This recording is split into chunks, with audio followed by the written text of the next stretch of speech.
पकाउने क्रम पनि भइरहेको छ।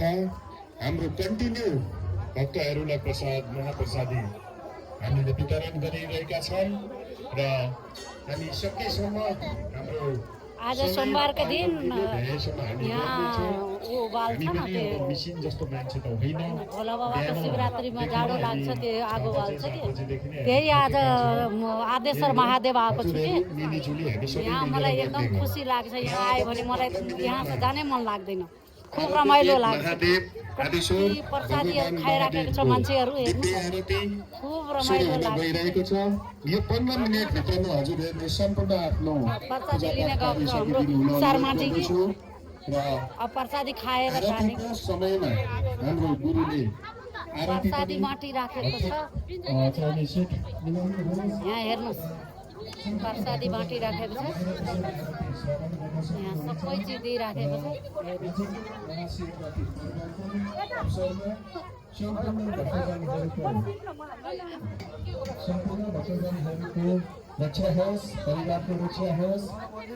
यहाँ हेर्नुहोस् प्रसादी दिइसक्यो कि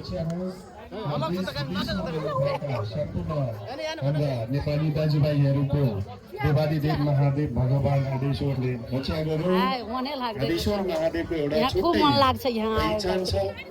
उहाँले विश्वभरि आदेश दिनुहुने हो। आदेश दिएर नै हाम्रो अहिलेसम्मको प्रसादी खाएर जान्छ। पनि भएको देश आज खुब रमाइलो लाग्छ कि भइरहेको छ। अहिलेसम्म बचिरहेको छ। मन्दिर आएको छु कि राम्रो सहयोगले भन्दा अब 15 मिनट भित्रमा हुनेछ।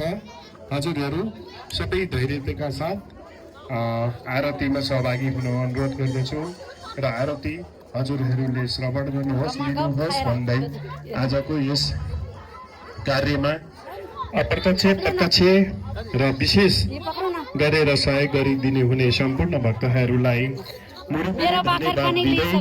भगवान शिव महादेव आदेश्वर भगवानले रक्षा गरून् भन्दै आजको दिन शुभ होस्। भोलिको दिन झन् शुभ होस्। आजको दिन सबै लागि शुभ होस्। बालबच्चा सबैको लागि म आएको कस्तो रमाइलो फिल भइराखेको छ। ओम नमो शिवाय, ओम नमो शिवाय, ओम नमो शिवाय। हर हर महादेव, हर हर महादेव। खुब रमाइलो लाग्छ।